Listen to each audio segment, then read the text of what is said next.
kasih Bapa di surga. Kami tabiskan ibadah ini dalam nama Bapa, Putramu, Tuhan Yesus Kristus, Juru Selamat kami, dan di dalam penyertaan Roh Kudus. Haleluya. Amin. Amin.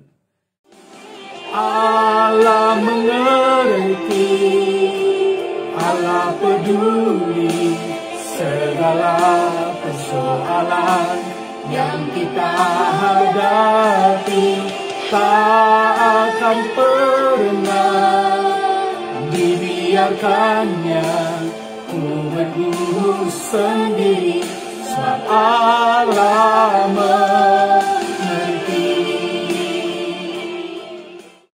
Haleluya. Saudaraku, puji Tuhan, saya adalah orang yang sangat berbahagia hari-hari ini karena bisa berjumpa dengan saudara. Meskipun saya tidak bisa bertatap muka dengan saudara, tetapi saya sangat bersyukur, kebanggaan saya satu-satunya ketika masih ada orang yang mau mendengarkan firman Tuhan tanpa melihat siapa hamba Tuhan itu. Saudara-saudara yang terkasih dalam Tuhan, tetapi melihat, mendengar apa yang disampaikannya, menyelidikinya, bahkan mengujinya. Saudara-saudara, itu sebabnya hari-hari ini jangan sembarang dengarkan khotbah pendeta. Karena saudaraku, yang kita anggap baik belum tentu benar. Yang kita anggap hebat belum tentu hebat di hadapan Tuhan. Dan oleh karena itu saudaraku, saya sebagai hamba Tuhan merindukan saudara dengar firman Tuhan yang saya sampaikan mungkin 20-30 menit ke depan, tetapi saudara harus menyelidikinya secara pribadi. Saudara harus belajar, saudara harus ulang-ulang baca kisah yang akan saya bacakan ini saudaraku untuk saudara, supaya dengan demikian kita benar-benar mendapatkan firman yang murni, ya, yang murni, yang bukan untuk kemuliaan manusia, bukan untuk kepuasan manusia, tetapi untuk kepuasan Allah. Kalau Allah dipuaskan melalui hidup kita, saudaraku, melalui pendengaran kita akan firman Allah, maka saudaraku, hidupmu juga akan penuh dengan kepuasan. Haleluya. Puji nama Tuhan, saudara-saudara. Istri saya, Ibu Gembala, akan membacakan bagi kita satu kisah yang singkat, tapi maknanya dahsyat, bisa mengubah hidup kita, yaitu dari Markus pada pasal yang keempat, ayat yang ke-35 sampai ayat yang ke-41. Istriku baca dengan suara yang lantang. Haleluya. Markus 4 ayat 35 sampai dengan 41. Iya. Dengan judul perikop, angin ribut diredakan. Puji Tuhan. Pada hari itu, waktu hari sudah petang, Yesus berkata kepada mereka, "Marilah kita bertolak ke seberang." Mereka meninggalkan orang banyak itu, lalu bertolak dan membawa Yesus beserta dengan mereka dalam perahu, di mana Yesus telah duduk, dan perahu-perahu lain juga menyertai dia. Lalu mengamuklah taufan yang sangat dahsyat, dan ombak menyembur masuk ke dalam perahu, sehingga perahu itu mulai penuh dengan air. Pada waktu itu Yesus sedang tidur di buritan di sebuah tilam. Maka murid-muridnya membangunkan dia dan berkata kepadanya, "Guru, engkau tidak peduli kalau kita binasa?" Ia pun bangun, menghardik angin itu dan berkata kepada danau itu, "Diam, tenanglah." Lalu angin itu reda dan danau itu menjadi teduh sekali. Lalu ia berkata kepada mereka, "Mengapa kamu begitu takut? Mengapa kamu tidak percaya?" Mereka menjadi sangat takut dan berkata seorang kepada yang lain, "Siapakah gerangan orang ini?" Sehingga angin dan danau pun taat kepadanya. Haleluya. Puji Tuhan, saudara-saudara. Ini kisah yang sangat dahsyat. Saya memberikan judul dalam khotbah hari ini, yaitu sudah mengiring, sudah mengikut Yesus, tetapi mengapa masih banyak masalah? Ya, sudah mengiring, sudah mengikut Yesus, sudah lama jadi Kristen, bahkan sudah melayani Tuhan, saudara-saudara, tetapi mengapa kok masih banyak masalah? Barangkali itu pertanyaan saudara, ya. Banyak orang telah bertanya hal yang demikian kepada saya. "Mengapa ya Pak Pendeta ya? Saya lu sungguh-sungguh Pak Pendeta. Saya kasih persepuluhan, tidak pernah terlambat. Bahkan masa pandemi ini saya tetap membantu orang. Saya bahkan melayani di gereja. Saya bahkan memberi sumbangan ke yayasan. Saya banyak hal melakukan hal-hal yang baik. Tapi mengapa Pak Pendeta? Kemarin pas corona, suami saya di PHK. Saya terima, nggak apa-apa. Dengan uang tabungan yang ada, kita pertahankan hidup, kita maju terus gitu. Tapi kok di masa corona, di masa pandemi, Pak Pendeta, suami saya malah selingkuh Pak Pendeta. Kurang ajar nggak Pak Pendeta katanya. Saudara-saudara yang terkasih dalam Tuhan, ini salah satu contoh. Orang yang semakin mengasihi, melayani Tuhan, oh kok ternyata ada aja masalah yang menimpa dirinya. Saudara-saudara, dan bagaimana Alkitab menjawab itu? Ya, ada ragam masalah dalam hidup kita yang tentu tidak kita inginkan, ya, yang tentu di luar kendali kita. Ada masalah karena perilaku kita, saudara-saudara, ya. Contoh, kita lagi di lampu merah. Belum merah, bahkan belum kuning, belum hijau, saudaraku, kita udah jalan. Kita ditabrak orang. Ya itu salah kita, saudaraku. Gak usah kita bertanya kepada Tuhan, Tuhan, apa dosa dan salahku? Udah jelas-jelas kau berdosa, kan begitu, saudara-saudara. Ya, saudara-saudara, itu karena kesengajaan atau kesadaran kita. Dan banyak dosa yang kita lakukan karena kesadaran kita. Ya kan? Sudah tahu, saudara-saudara, istri sudah berkata, pulang di atas jam 9 malam, hati-hati. Nah, udah warning nih istri. Pulangnya jam 11 malam. Istri merepet di rumah, ya wajar dong Bapak Ibu Saudara ya. Akhirnya uring-uringan selama seminggu, bahkan 2 minggu gitu ya. Saudara-saudara, itu masalah yang memang karena kita sadar, kita sengaja, saudara-saudara. Tetapi ada masalah yang kita baik-baik, kita sama orang baik, sama tetangga baik, sama bos baik, sama bawahan baik, di jalan juga baik. Kita berusaha untuk sebaik mungkin. Tetapi apa daya, saudara-saudara yang terkasih dalam Tuhan, kok hidup kita ditiban masalah? Ada aja, ya kan? Ada aja. Bahkan rekan saya pendeta yang lain berkata begini, itu karena usilnya si iblis gitu ya. Itu karena si jahat tidak ingin hidupmu senang, tidak ingin hidupmu bahagia. Apakah benar demikian? Mari kita uji, saudara-saudara, dari satu kisah ini. Saudara, kita nikmati ya. Ya, di sini dikatakan, angin ribut diredakan. Pada hari itu, waktu hari sudah petang, Yesus berkata kepada, marilah kita bertolak ke seberang. Yesus pada waktu itu kemungkinan besar, sudah pasti dia di daerah Galilea, tapi kemungkinan besar dia di Kapernaum. Kita bisa baca Markus pasal-pasal sebelumnya. Di Kapernaum. Hendak kemana? Waktu itu dia mau nyebrang, saudara. Mau nyebrang ke Gerasa. Nanti saya akan khotbahkan, saudaraku, tentang pelepasan roh jahat. Saudara-saudara, yaitu di Gerasa. Karena puji Tuhan, ada orang juga melabeli saya ya, pendeta pengusir roh jahat ya, saudara-saudara. Tapi itu label orang. Saya tidak pernah melabeli diri saya seperti itu. Karena memang saya sering melayani orang-orang yang kerasukan dan puji Tuhan, nggak lama-lama saudaraku terlepas begitu ya. Sehingga ketika ada yang kerasukan, saya suka dipanggil tuh gitu, saya suka dipanggil. Saudara-saudara, di Gerasa. Nah, sebelum peristiwa di Gerasa itu terjadi, sebelum mereka sampai di sana, saudaraku, ada hal yang terjadi di tengah jalan. Tepatnya bukan di tengah jalan ya, karena mereka tidak berjalan di darat, di tengah danau, ya. Saudara-saudara, di ayat yang ke-36 dikatakan demikian. Mereka meninggalkan orang banyak itu, bertolak membawa Yesus beserta dengan mereka dalam perahu di mana Yesus telah duduk, dan perahu-perahu lain juga menyertai dia. Oke? Di sini jelas dikatakan bahwa para murid bersama-sama dengan Yesus. Ada beberapa perahu, saudara-saudara. Tetapi intinya rombongan itu bersama-sama dengan Yesus. Oke? Bersama-sama dengan Yesus. Maka artinya bersama, Yesus turut dalam rombongan itu, di salah satu perahu itu. Saya tidak tahu, saya sudah coba mencari referensi, saudaraku, berapa jumlah perahu yang mereka naiki, tapi saya tidak menemukan. Tapi Alkitab mencatat ini ada beberapa perahu. Saya menafsir paling tidak, saudaraku, minimal 2 perahu. Karena pada waktu itu teknologi, saudaraku, belum secanggih sekarang, di mana perahu itu besar-besar. Ya, tapi masih kecil-kecil, saudara-saudara. Jadi mungkin menampung 5 orang, ya 6 orang gitu ya, bahkan sampai 8 orang.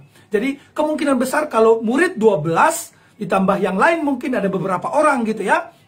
Ya bisa mungkin 3 perahu gitu ya. Saudara-saudara, di salah satu perahu itu, artinya mereka satu rombongan, satu perjalanan. Para murid bersama-sama dengan Yesus. Jelas ya? Para murid bersama-sama dengan Yesus. Sekali lagi, para murid bersama-sama dengan Yesus. Tapi apa yang terjadi di ayat yang ke-37? Lalu mengamuklah taufan yang sangat dahsyat, dan ombak menyembur masuk ke dalam perahu, sehingga perahu itu mulai penuh dengan air. Di sini letak masalahnya, saudara-saudara. Ya, di sini letak masalahnya. Ya, sangat jelas masalahnya. Apa itu, saudaraku? Yaitu di ayat 37 dikatakan, mengamuklah taufan yang sangat dahsyat, dan ombak menyembur masuk ke dalam perahu, sehingga perahu itu mulai penuh dengan air. Halo, saudara. Yesus bersama-sama dengan murid. Lebih tepatnya, murid-murid bersama-sama dengan Yesus. Tetapi Alkitab kita jelas mencatat, Markus menulis, mengamuklah taufan itu. Taufan kan bukan dari sisi mereka. Taufan kan dari sisi luar. Ya, ini bukan masalah intern, saudaraku. Bukan masalah di dalam rombongan itu, bukan. Ini masalah muncul bukan karena kesalahan daripada rombongan atau para murid. Contoh ya, para murid sudah berlayar, ternyata skocinya kayuhnya lupa bawa. Itu karena, maaf, bisa kita sebutkan kelalaian, bahkan kebodohan para murid. Berlayar kok enggak bawa kayu, kan begitu. Atau sudah berlayar, saudara-saudara, salah mengembangkan layar, gitu ya. Aturan layar untuk siang dipakai untuk malam, begitu ya. Saudara-saudara, itu kesalahan mereka.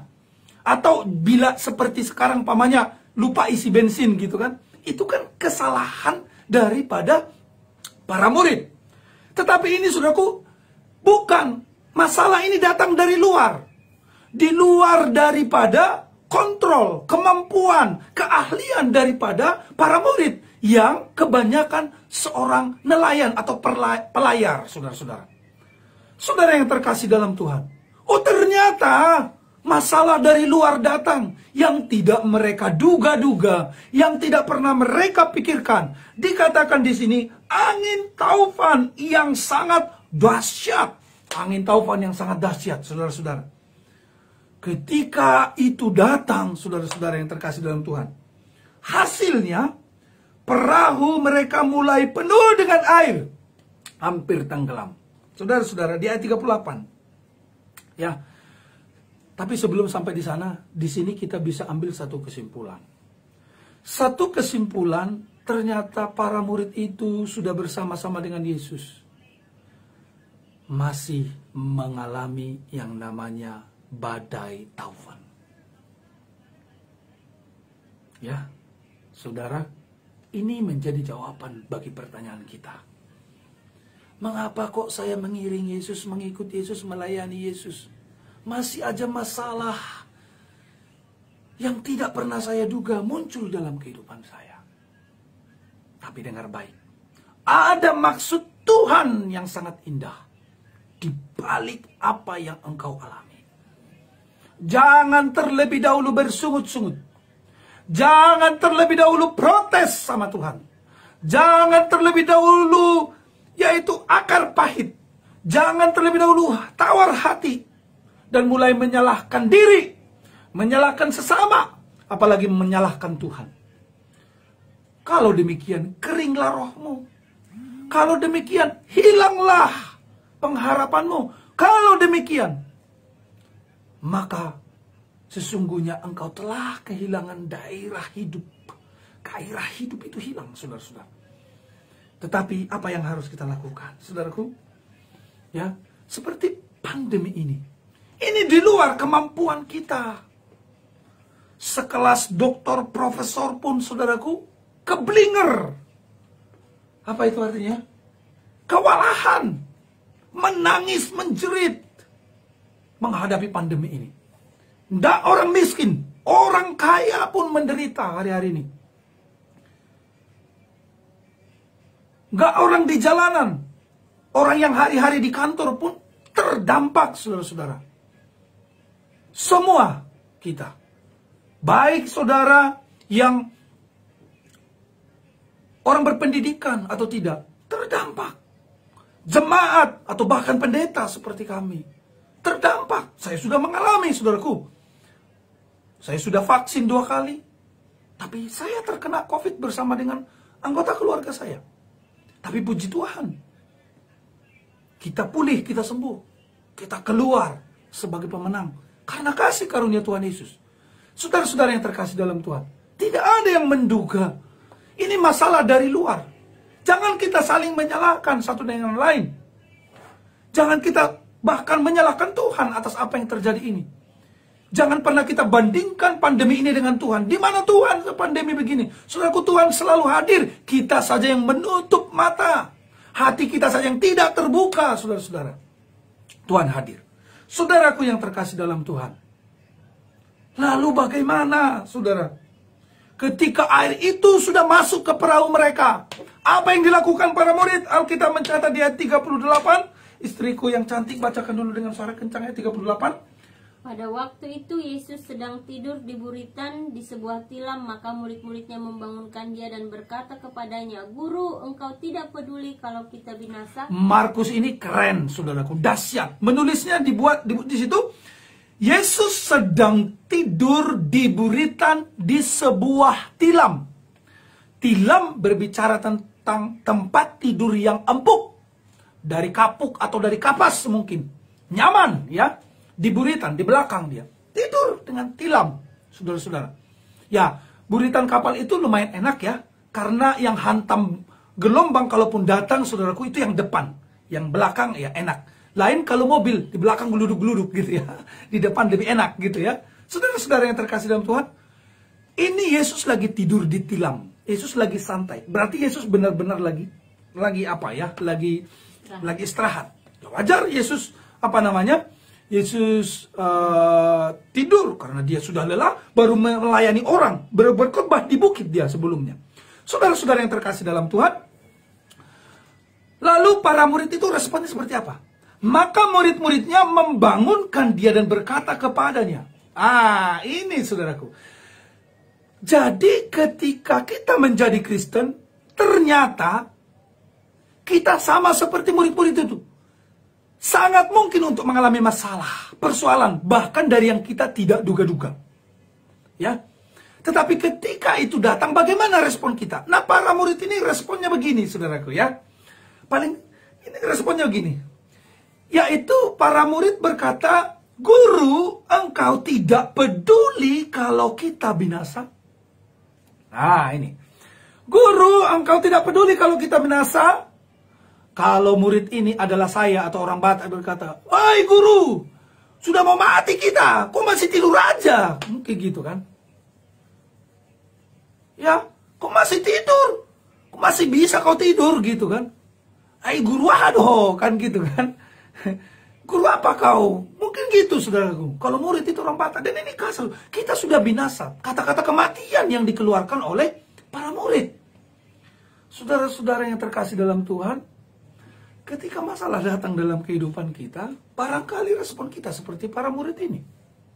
Ya, barangkali respon kita seperti para murid ini. Yang mana kita langsung menyalahkan Tuhan. Yang mana kita langsung menilai hidup kita ini finish. Hidup kita ini the end. Hidup kita ini udah matilah sudah gitu. Udah matilah aku ini. Udah selesailah aku ini. Ya kan? Pamanya ketahuan nih sama bos nih bolos gitu. Ya ampun, sudah hancurlah aku, dipecat aku ini. Amin lah jadinya. Dipecatlah kau. Kan begitu. Ya kan? Atau apa nih? Ya aduh, kejam kali Tuhan ini ya. Kok bisa anakku sampai step begini ya? Aduh Tuhan, kejam kali kau. Padahal aku udah kasih persembahanku sama Pak Pendeta. Sudah ku kasih bantuanku untuk tetangga-tetangga yang isoman. Udah baik kali aku sama orang-orang. Tapi anakku kok sakit begini. Aduh Tuhan, aduh, kalau tahu begitu aku nggak mau lah ikut kau. Nggak mau lah aku jadi Kristen. Gitu ya. Saudara-saudara yang terkasih dalam Tuhan, mungkin itu yang keluar dari bibir mulut kita. Ada masalah di tengah-tengah rumah tangga, kita mungkin berkata, Tuhan, kau nggak peduli sama rumah tanggaku. Tuhan, kau nggak peduli sama keuanganku. Kami sama-sama bekerja, tapi temanku si Anu itu bisa pergi ke luar negeri bebas. Aku, jangankan mobil, sepeda motor aja nggak terbeli. Begitu, saudaraku. Kita kerjanya mengeluh, kita kerjanya protes, bahkan cenderung menyalahkan Tuhan. Seperti para murid ini. Menyalahkan Yesus, Tuhan, dalam masalah yang mereka sedang hadapi. Ini adalah tabiat manusia, ya, tabiat manusia. Waktu pertama kali juga dosa di Taman Eden. Saudara-saudara, perempuan itu kok yang kasih buah sama aku, ya kan?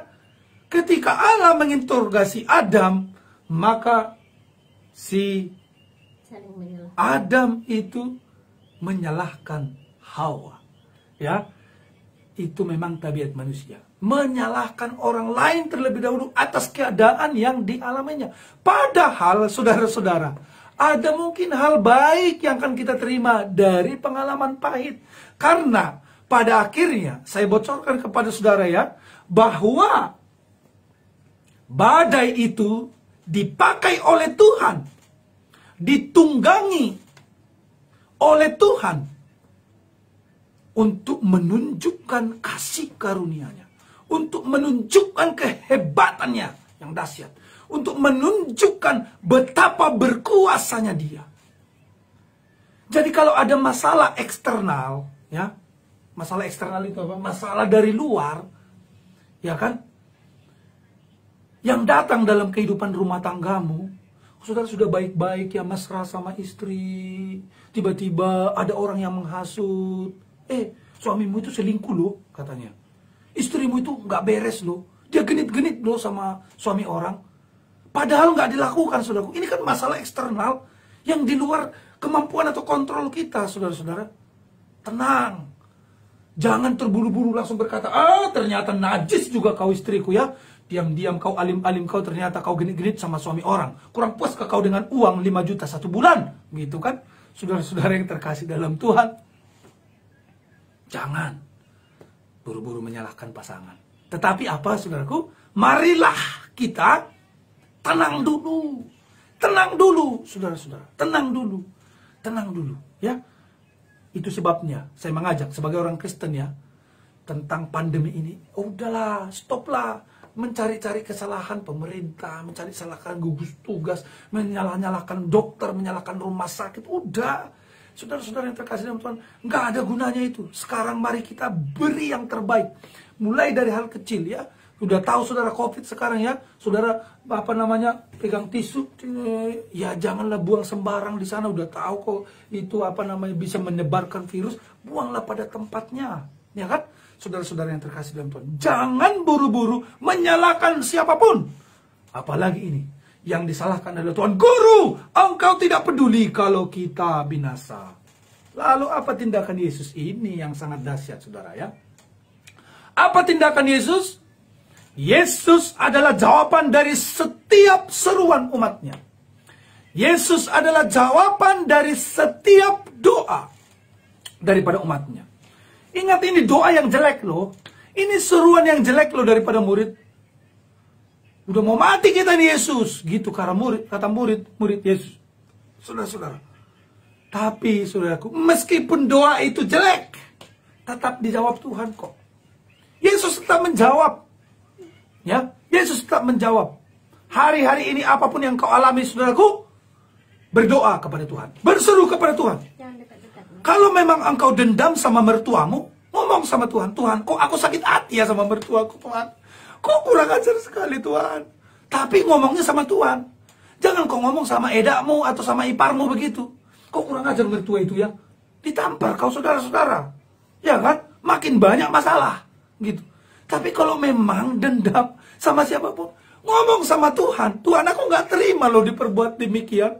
Oh, Tuhan aku nggak terima loh Tuhan, tolong kasih aku hikmat, kasih aku kekuatan Tuhan, renangkan hatiku Tuhan, supaya aku kuat Tuhan menerima kenyataan ini. Bagaimana Tuhan aku menghadapi, yaitu iparku yang nggak beres ini, ya kan? Bagaimana aku Tuhan menghadapi, yaitu kakak abangku yang nggak bagus ini. Bagaimana aku menghadapi adik-adikku yang nggak bisa diatur ini. Bagaimana aku menghadapi sahabatku yang curang ini. Bagaimana aku menghadapi ini yang itu segala macam. Ngomong sama Tuhan, saudara-saudara. Jangan kau simpan. Lalu munafik. Kalau munafik sama diri sendiri, itu bahaya, saudaraku. Munafik sama orang ya masih bisa diterima lah. Tapi munafik sama diri sendiri, apalagi munafik sama Tuhan, itu yang repot, saudaraku. Contohnya, sebenarnya benci banget sama keluarganya. Sebenarnya benci banget sama istrinya. Tapi dalam hati berkata, masih bisa berkata dalam diri, enggak apa-apa kok, aku baik-baik aja. Ya kan? Padahal sebenarnya udah nyimpan api. Di sini sebenarnya ada dendam, ada amarah, ada kerpahit, ya kan? Saudara-saudara, tapi bohong sama Tuhan. Tuhan, terima kasih, berkatilah mertuaku. Aku percaya dia disayang Tuhan, tapi nggak jujur sama diri sendiri, saudara-saudara. Apa susahnya ngomong sama Tuhan, Tuhan? Di tengah kesepian ini, aku sungguh menderita akan perbuatan mertuaku. Entahlah, aku yang benar atau dia yang salah. Ajarlah aku untuk mengerti menghadapinya. Ubahlah aku. Jangan mulu-mulu, Tuhan ubahkan mertuaku, Tuhan ubahkan iparku. Saudara-saudara, ya mertuamu berubah, iparmu berubah, kau nggak berubah. Gitu. Kok gitu-gitu aja? Gak ada berubahmu gitu. Itu keegoisan, saudaraku. Tapi berdoanya rubah sekarang. Tuhan, aku kok nggak cocok ya sama tetanggaku ya. Mungkin aku yang kurang paham. Tuhan, ajar aku untuk menghadapi dia. Beri aku hikmat, Tuhan. Beri aku kekuatan, Tuhan. Gitu. Jadi apapun masalahnya, Tuhan. Apapun masalahnya, saudara. Mari kita berseru kepada Tuhan. Amin, saudara-saudara. Mari kita berseru. Mari kita datang sama Tuhan. Jangan engkau ragu. Sebab Yesus adalah jawaban dari setiap seruan. Amin. Haleluya. Puji Tuhan, saudara-saudara yang terkasih dalam Tuhan. Sangat dahsyat sekali. Lalu saudara-saudara yang terkasih dalam Tuhan, dikatakan di sana demikian. Ini yang terakhir ya. Di ayat 39. Ia pun bangun, menghardik angin itu dan berkata kepada danau itu, diam dan tenanglah. Saya sangat suka mengkisahkan atau mengkhotbahkan itu dari kitab Markus. Karena apa? Menurut saya ini lebih tepat. Memang di kitab Injil lain saudara nanti bisa pelajari dari kitab Matius pasal 8 atau Lukas pada pasal 8, saudara-saudara. Urutannya, ordonya menurut saya ini tepat ya. Ordonya nih paling cocok. Karena apa? Ketika para murid itu berdoa jelek sama Yesus, ngomong jelek sama Yesus, Yesus langsung bangun dan nggak ajak mereka berdebat. Nggak jawab itu siapa namanya murid itu. Perkataan jelek murid itu nggak dijawab. Tapi apa yang dilakukan Yesus? Yesus bangun dari tidur nyenyaknya. Yesus bangun dari kenyamanannya, dari tilamnya, dia bangun. Lalu apa yang dilakukannya, saudaraku? Ia pun bangun menghardik angin itu. Jadi nggak ngomong sama, nggak balas doa jeleknya, tapi apa? Yesus bertindak langsung, berbuat langsung, menyelesaikan. Yaitu apa? Menyelesaikan masalah mereka. Apa yang dilakukan Yesus? Ia bangun, menghardik angin itu dan berkata kepada danau itu, diam, tenanglah. Haleluya. Di sini dahsyatnya, saudaraku. Diam, tenanglah. Ya. Jadi Yesus menyelesaikan masalah mereka dulu, baru Yesus berbicara kepada para murid. Ya. Ya, ini kebenaran yang sangat dahsyat, saudaraku. Lalu Yesus apa? Yesus menyelesaikan problem mereka dengan meneduhkan angin itu. Haleluya. Berikan tepuk tangan yang meriah buat Tuhan kita. Haleluya, saudara-saudara. Dia meneduhkan badai itu. Diam dan tenanglah. Ada yang menarik juga dari sini. Hanya 2 kata. Diam, tenanglah. Pertama, menunjukkan bahwa Yesus adalah Allah yang berkuasa. Dan nanti ketika dia mau naik ke surga, di Matius pada pasal 28, Yesus berkata, "Kepadaku telah diberi kuasa atas surga dan bumi." Dan itu terbukti bahwa Yesus berkuasa atas alam. Berkuasa atas angin, karena unsur badai, saudaraku, angin dan air konteksnya di sini. Dia berkuasa atas apa? Angin. Dia berkuasa atas air. Dia berkuasa atas alam, saudara-saudara. Ketika Yesus membangkitkan orang, saudara-saudaraku, itu menunjukkan kuasanya. Dan atas orang tersebut, Yesus berkuasa atas manusia. Yesus mengubah air menjadi anggur. Yesus berkuasa atas alam. Yesus naik ke surga, melewati hukum gravitasi bumi, saudaraku. Itu artinya Yesus adalah pribadi yang berkuasa. Amin, saudaraku. Bahkan dia maha kuasa. Amin. Saudara-saudara yang terkasih, dengan 2 kata dia menyelesaikan masalah mereka. Padahal dengan kalimat panjang, dengan teriakan histeris, para murid mengadu kepada Yesus. Dibalas dengan 2 kata. Saudara-saudara, kau menjerit-jerit sama Tuhan, kau dibalas 1 kata, selesai masalahmu. Jangan sepelekan Tuhan. 2 kata selesai masalah mereka. Ini di sini katakan kata binasa. Berarti bukan main-main keadaan mereka. Bukan main-main. Udah mau mati memang mereka. Orang perahu dimasuki air, mau tenggelam, saudaraku. Danau itu saya sudah pernah dari sana, saudaraku. Danau di sana itu benar memang tenang. Tenang kelihatan, tapi dalam seperti Danau Toba. Itulah danau bedanya. Daripada apa? Di danau itu bisa aja ada sungai di dalam danau tersebut. Alirannya deras. Saudara-saudara yang terkasih dalam Tuhan. Dan itu bahaya sekali akan nyawa mereka. Haleluya. Saudara-saudara yang terkasih dalam Tuhan. Dengan 2 kata, Yesus menyelesaikan masalah mereka. Halo, saudaraku. Masalahmu lebih besarkah daripada masalah Yesus ini? Saya tidak pernah mengakui masalahku lebih besar daripada masalah para murid ini. Masalahku terlalu kecil. Aku percaya Tuhanku Yesus menyelesaikannya bagiku dengan kata-katanya. Amin. Aku lebih berbangga daripada para murid. Kita lebih berbangga seharusnya daripada para murid, saudaraku. Karena kepada para murid itu menyelesaikan dengan 2 kata. Tapi kepada kita, Yesus menyelesaikan dengan banyak kata. Amin. Saudara-saudara yang terkasih dalam Tuhan, dahsyat sekali. Dahsyat sekali. Ada 30.000 ayat, saudaraku yang terkasih dalam Tuhan, dalam firman Tuhan ini. Kalau bicara kita 30.000 ayat lebih. Saudaraku, kalau kita baca 1 ayat 1 hari, maka kita harus menyelesaikan ini dalam umur 85 tahun.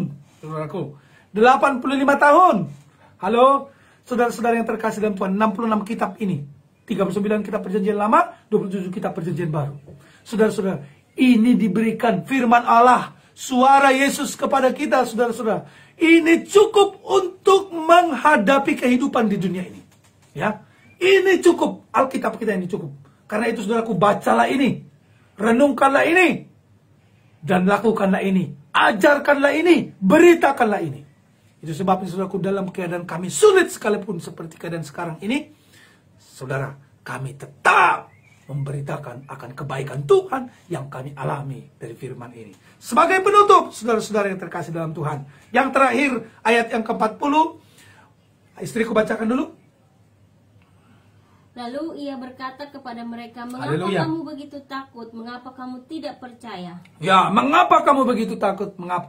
Barulah Yesus membalas perkataan mereka. Mengapa kamu begitu takut? Mengapa kamu tidak percaya? Saudara-saudara, ingat baik. Semua para murid ya, semua murid Yesus dipanggil dengan tanda mujizat. Dengan tanda dahsyat. Andreas Petrus dipanggil ketika mereka menjala seharian semalam-malaman dan tidak mendapatkan apapun. Tetapi ketika berjumpa dengan Yesus, suruh tebarkan jalamu ke arah sana. Lalu tebarkan. Apa yang terjadi saudara-saudara yang terkasih dalam Tuhan? Penuh jala mereka. Demikian dengan murid-murid yang lain. Dipanggil dengan tanda ajaib. Bahkan ketika mereka mengiring Yesus, mereka telah melihat banyak tanda mujizat. Sebelum mereka di posisi sekarang ini, mereka melihat mujizat di tengah-tengah orang banyak. Saudaraku, tetapi ketika mereka mengalami badai mereka lupa ketika masalah itu datang. Mereka lupa akan keajaiban yang dilakukan oleh Tuhan Yesus. Dan tabiat lupa itu seringkali ada pada kita.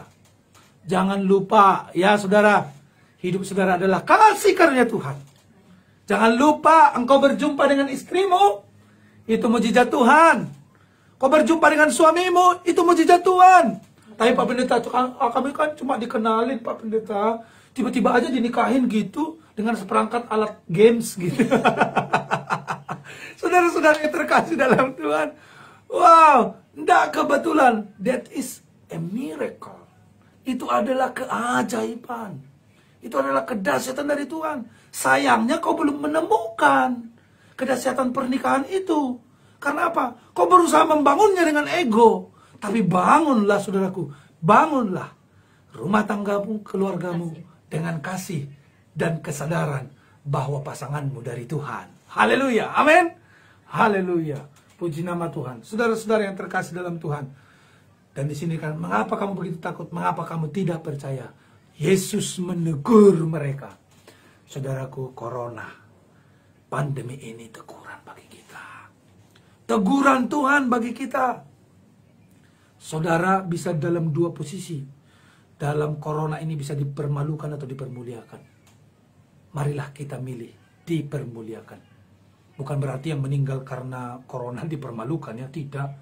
Karena meninggal karena apapun ya terserah. Ada orang meninggal di atas pesawat, ada orang meninggal tabrakan, ada orang meninggal. Bukan soal cara matinya seseorang yang penting, tapi di dalam siapa dia meninggalnya, matinya. Itu yang penting. Meninggal corona tapi dia berkata, Yesus Tuhan, mulialah namamu. Saudara-saudara, ya nggak apa-apa. Yang penting dalam Kristus. Nggak ada dendam, nggak ada benci sama anak istri, sama mertua, sama menantu, sama orang-orang. Masuk surga, saudara. Ya, saudara-saudara yang terkasih dalam Tuhan. Mari kita terima teguran dari Tuhan. Para murid ini ditegur oleh Tuhan. Sehingga di ayat 41, benar-benar yang terakhir. Siapakah gerangan orang ini sehingga angin dan danau pun taat kepadanya? Mereka makin bingung, saudaraku. Padahal mereka murid loh. Tapi mereka berkata, siapa kegerangan orang ini?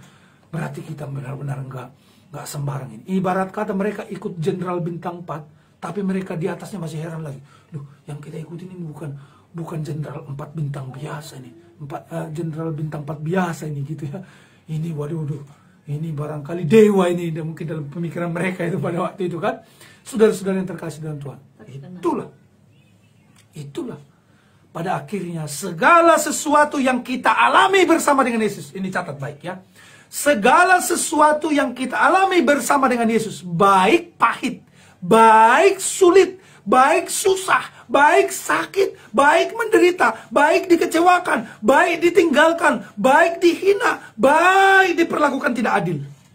Saudara-saudara, kalau kita bersama-sama dengan Yesus, pada akhirnya itu akan melahirkan keheranan bagi kita. Wow, aku mengalami sesuatu yang dahsyat karena Tuhan berkarya menjawab kita. Sama-sama dengan saya katakan amin. Haleluya. Saya berharap, saudaraku, sementara saya menyampaikan firman Tuhan ini, engkau mengaminkan dalam hatimu segala sesuatu. Engkau mengaminkan, Tuhan dipulihkan rumah tanggaku. Tuhan disembuhkan penyakitku. Tuhan dipulihkan anak-anakku. Mengapa mereka memberontak, Tuhan? Memberontak kepada kami. Anak-anak yang sulit untuk dengar-dengaran. Ayo, saudara-saudara. Saya percaya mereka diubahkan oleh Tuhan. Ya, berdoa, saudaraku, dalam hati. Katakan, aku percaya, aku bisa menerima perbuatan pahit yang dilakukan oleh suamiku yang jahat itu. Saudaraku, kita sangat sulit untuk merubah orang lain. Kita sangat sulit untuk membuat orang lain mengikuti apa yang kita kehendaki.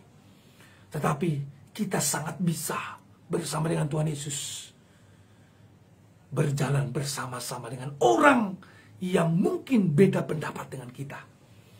Dan itu akan membawa kebahagiaan. Saudara-saudara, kami berbeda. Warna rambut aja beda kan? Saya pendek, dia panjang. Membuktikan saya laki-laki, dia perempuan. Ya kan? Saya asli Asia. Istri saya bule sedikit kan? Haleluya. Saudara-saudara yang terkasih, pilihan warna pun kami berbeda ya. Saya warna agak gelap-gelap, istri saya agak cerah-cerah gitu ya. Saudaraku, saya Batak. Istri saya juga Batak. Tapi dia ke arah Simalungun sana ya, saya Toba. Saya keras, saudaraku. Ketika saya terlalu laju, istri saya rem. Wah, seimbang dah, ya kan? Kadang remnya juga agak kasar sih, gitu ya. Tapi saudara-saudara, itulah ya menyelamatkan kami. Begitu ya. Harus begitu, saudara-saudara yang terkasih. Amin. Karena itu, saudaraku, jangan pernah mengeluh terhadap apa yang engkau alami hari ini. Masalah dari luar yang menimpa keluargamu, rumah tanggamu, saudaraku. Terimalah itu sebagai mujizat Tuhan. Dan engkau akan lebih mengenal Tuhan kita Yesus. Dan engkau akan makin heran dan berkata, wow, Yesusku dahsyat. Amin. Yesusku dahsyat, tak tertanding kuasamu. Amin, saudara-saudaraku. Mari kita percaya. Dan pada akhirnya mereka semuanya heran. Dan saya percaya juga engkau akan heran. Kita akan heran. Oh, Tuhan Yesus bekerja dahsyat dalam kehidupan kita. Puji Tuhan, saudara-saudara. Saudaraku yang terkasih dalam Tuhan, kalau saudara senang dengan khotbah ini, saudara bisa tonton ulang. Dan saudara bisa bagikan di grup-grup saudara. Copy linknya, kirim di grup WhatsApp saudara. Supaya dengan demikian firman Tuhan diberitakan. Haleluya. Puji nama Tuhan, saudara-saudara. Saya memang tidak bisa melayani saudara setiap hari live begini. Tapi saya akan berjuang untuk melayani saudara sering mungkin ya. Saya berdoa buat saudara, Tuhan Yesus, penguasa langit dan bumi, penguasa seluruh hidup kami, tubuh, jiwa, dan roh kami, pikiran kami, hati, dan seluruh hidup kami. Bapa di surga, Engkau Tuhan yang mempertemukan suami istri. Engkau yang mempertemukan mereka dengan caramu yang ajaib. Karena itu Tuhan Yesus, Engkau juga yang pelihara. Kami berdoa Tuhan Yesus, hamba-Mu berdoa untuk rumah tangga yang sedang goncang hari-hari ini. Bapa di surga, teguhkan mereka. Teguhkan dalam nama Tuhan Yesus. Teguhkan hati yang egois. Bapa, kami percaya Roh Kudus lawat, Roh Kudus jamah, sehingga saling mengalah satu dengan yang lain. Dalam nama Tuhan Yesus, mereka tunduk akan firman-Mu. Suami sayang sama istri, suami sayang sama istri, istri tunduk sama suami, saling berjuang, tidak saling menuntut, dalam nama Tuhan Yesus. Haleluya. Rumah tangga umat-Mu yang berdoa bersama dengan hamba-Mu ini dipulihkan, disembuhkan. Haleluya, haleluya. Dalam nama Yesus, suamimu diubahkan, engkau diubahkan, keluargamu diubahkan. Haleluya, haleluya. Yang lama tidak pulang-pulang dari rantau, entah apapun itu alasannya, dalam nama Tuhan Yesus dikembalikan. Dalam nama Tuhan Yesus Kristus. Yang bersama dengan perempuan lain, yang bersama dengan laki-laki lain, Tuhan Yesus kami berdoa, kembalikan. Dalam nama Tuhan Yesus, kembalikan dalam nama Tuhan Yesus. Terima kasih Bapa. Haleluya. Demikian juga Tuhan, hamba-Mu berdoa buat anak-anak yang hari-hari ini sulit diajar. Ada mungkin yang jatuh narkoba, seks bebas. Ada juga yang memberontak kepada orang tua. Dalam nama Tuhan Yesus, pulih rumah tangga keluargamu. Pulih rumah tangga keluargamu. Anak-anak yang takut akan Tuhan, dipulihkan hubungannya dengan ayah, dengan bapaknya, dengan mamanya, dengan ibunya. Dalam nama Tuhan Yesus Kristus. Pulih, dipulihkan. Terima kasih Tuhan. Lawat rumah tangga keluarga ini Bapa. Hubungan anak-anak dengan anak dipulihkan dalam nama Tuhan Yesus. Anak dengan ipar, dengan menantu daripada orang tua, dalam nama Tuhan Yesus dipulihkan. Haleluya, haleluya. Terima kasih Tuhan Yesus. Terima kasih Bapa. Ini doa hambamu yang terakhir ya Tuhan Yesus, untuk hamba-hambamu, anak-anakmu yang saat ini mungkin mengalami sakit, terkhusus karena COVID, dalam nama Tuhan Yesus. Jadilah kuat, jadilah sembuh, jadilah menang. Sesak nafasmu demi nama Tuhan Yesus. Clear, sembuh, paru-parumu sehat dalam nama Tuhan Yesus. Dan doa kami Tuhan Yesus, air yang mereka minum, makanan yang mereka santap, menjadi kekuatan baru, kesehatan bagi mereka. Dan juga Tuhan Yesus, yaitu udara yang mereka hirup, menyegarkan tubuh mereka. Dalam nama Tuhan Yesus, Engkau tidak sendirian. Mungkin engkau sulit bernapas hari ini, demi nama Tuhan Yesus Kristus. Yesus adalah hidup itu, membangkitkan engkau, memberikan engkau semangat, kemenangan, engkau pulih, engkau sembuh. Haleluya, haleluya. Kalahkan sakitmu, kalahkan segala sesuatu yang jahat yang berusaha untuk menghancurkan tubuhmu, baik Roh Kudus. Haleluya. Terima kasih Bapa.